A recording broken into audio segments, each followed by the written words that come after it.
ముందుగా సభా సరస్వతికి నా నమస్కారములు మరియు పెద్దలందరికీ నా నమస్కారములు. నా పేరు శనగపల్లి శ్రీకీర్తన. నేను స్టేటస్ పబ్లిక్ స్కూల్లో ఫస్ట్ క్లాస్ చదువుతున్నాను. ఇప్పుడు నేను వివేకానంద స్పీచ్ చెప్తున్నాను. స్వామి వివేకానంద కలకత్తాలో 1863 జనవరి 12న జన్మించారు. స్వామి వివేకానంద హిందూ మతాన్ని రక్షించారు, భారతదేశాన్ని పరిరక్షించారు. స్వామి వివేకానంద మానవాళికి ఇచ్చిన సందేశాలు మీరు ఎలా ఆలోచిస్తే అలాగే తయారవుతారు. బలహీనులు అనుకుంటే బలహీనులు అవుతారు, బలవంతులు అనుకుంటే బలవంతులు అవుతారు. అప్పుడే ఏదైనా సాధించగలము. లేవండి, మెలుకోండి, గమ్యాన్ని చేరే వరకు ఆగకండి. తీరుడు ఒక్కసారే మరణిస్తాడు, పిరికివాడు క్షణం క్షణం మరణిస్తాడు. ప్రతి ఒక్క మనిషి కనీసం ఒక్కరికైనా సాయం చేయాలి. ప్రతి జీవి భగవంతుని స్వరూపమని గ్రహించి వారిని ఆదరించి ప్రేమించండి. మనలో ప్రతి ఒక్కరిలో ఒక శ్రేష్ఠ జీవితాన్ని అర్పించండి. ఎవరి విశ్వాసాన్ని, శ్రద్ధను, అభివృద్ధిని బాగు చేయపోయినా పర్వాలేదు, కానీ పాచేవద్దు. మేలు చేసే ప్రతి వ్యక్తికి మనం చేయుతనివ్వాలి. కష్టదశలో ఉన్నవారికి ఏదో రకంగా సాయం చేయాలి. సుఖాన్ని ఆహ్వానించే ప్రతి వ్యక్తి దుఃఖాన్ని కూడా ఆహ్వానించాలి. ప్రేమకు ప్రతిఫలం ప్రేమే. ప్రేమతో ప్రపంచాన్ని జయించవచ్చును.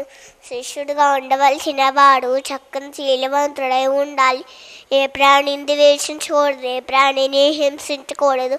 మనోనిలో నిద్రిస్తున్న పరిపూర్ణతను వెలికి తీసేది విద్య. ఎవరిని నిందించవద్దు. ప్రతి వారికి స్వేచ్ఛను గురించి బోధిస్తూ స్వేచ్ఛగా జీవించనియండి. పేదలకు ఉచితంగా చదువు చెప్పాలి. ప్రేమే జీవనం, ద్వేషమే మరణం, వికాసమే జీవనం, సంకోచమే మరణం. అన్ని జాతులతో కలిసిమెలిసి జీవించాలి. నాయకుడు నిస్వార్థంగా ఉండాలి. నాయకుడిగా ఉండాలంటే ముందు సేవకుడిగా ఉండాలి. సత్యం మాత్రమే శాశ్వతం. కుట్ర చేయకూడదు, వంచన చేయకూడదు, కపటపు ప్రవర్తనతో జీవించకూడదు. చిన్ని ప్రారంభాల నుండే మహోన్నతాలు పెంపొందుతాయి. సత్యను మాట్లాడేవారు శాశ్వతులు. అందరు సత్యమే నాదేం భావించాలి. ఏ పనిని నీచంగా చూడకూడదు. దానం చేయడం ద్వారా హృదయ విశాలమవును. మన ప్రపంచం కష్టేఫ్లే అనే నీతి సూత్రంపై నిలబడి ఉన్నది. మనసును జయిస్తే శాంతి, లేకుంటే శాంతి. ఒక స్పర్శ, ఒక చూపు జీవితాన్ని మార్చేస్తాయి. మంచిని ఆచరించాలి, మంచి పంచాలి. మంచి కోసం ప్రాణాలైనా అర్పించడానికి సిద్ధంగా ఉండాలి.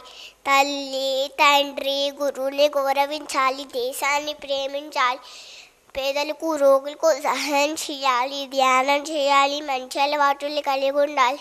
ఏకాగ్రత దీపనైనా చేయాలి. ప్రేమ ద్వారా, సానుభూతి ద్వారా మంచి ఫలితాలు పొందవచ్చును. తక్కువ పెట్టుబడితో ఎక్కువ కాలాన్ని మంచి పని చేయాలి. శారీరకంగా దృఢంగాను, మానసికంగా సొంతంగాను గలవాడై నిజమైన బలవంతుడు, వినయమును ప్రపంచ దేశాలు భారతదేశం నుండి గ్రహించాలి. వేదాంతం లేని ఏ విషయమైన పఠనము చెందుతుంది. ఎవరికి నచ్చిన దానిని వారెన్నుకునే అవకాశం ఇవ్వడమే హిందూ మత సిద్ధాంతం.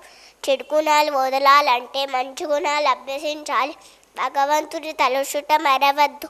ప్రతిఫలం ఆశించే పని చెయ్యకు. నిన్ను నువ్వు చేస్తే ప్రపంచ విజేత నీవే. నిన్ను తిట్టేవారికి కూడా మంచి జరగాలని కోరుకో. పేరు ప్రాకులాడవద్దు. ఆత్మవిశ్వాసాన్ని ఇట్టి పరిస్థితులకు భగవంతున్నే ఆశ్రయించు. అందరితోనూ స్నేహంగా ఉండు. అందరినీ గౌరవించు. నీ మీదే నువ్వు ఆధారపడు. మృత్యు సమీపిస్తున్న ధైర్యాన్ని విడవద్దు. అయిపోయిన విషయాల గురించి ఆలోచించకు. చేసిన తప్పు మళ్ళీ చెయ్యకు. జ్ఞానమే మన స్వరూపం. అజ్ఞానుల పట్ల జ్ఞానులు దయ కలిగి ఉండాలి. నిర్మలమైన మనసున్న వారే భగవంతున్నే దర్శిస్తారు. అందరినీ ఆత్మస్వరూపాలుగా భావించి ప్రేమించు. మంచివాడు ఎప్పటికీ చెడిపోడు. చావడంలో కూడా ఒక ఆదర్శం ఉంది. ఒక ఉన్నత ఆశయం కోసం జీవించాలి. స్త్రీలను గౌరవించండి. స్త్రీలను గౌరవించని ఏ దేశం గొప్పది కాదు. పోరాటమే మన జీవిత లక్షణం. భయమే చావు, భయమే పాపం. మంచి పనులు చేయడం ద్వారా ఇతరులకు ఆదర్శంగా ఉండు. దూషించవలన పని జరగదు. మోక్షానికి కావాల్సింది పతి మాత్రమే. ఇతరులతో అసూయ చెందకు. మంచి భావాలు ఉన్నవారికి మంచి జరుగుతుంది. ఒకసారి బయటకు వచ్చిన ఎనుగుదంతాలు తిరిగి లోపలికి వెళ్ళవు. అట్లానే మనం మాట్లాడిన మాట తిరిగి వెనక్కి తీసుకోలేము. కాబట్టి జాగ్రత్తగా ఆలోచించి మాట్లాడాలి. ఈ వాక్రత్నాన్ని వహించాలి. ఈ విషయాలను విని వదిలేకుండా మనసులో జీవించుకుని పాటిస్తే మనం, మన కుటుంబం, మన సమాజం, మన దేశం, ఈ ప్రపంచం అంతా చక్కగా ప్రతిపదం వైపు పయనిస్తుంది.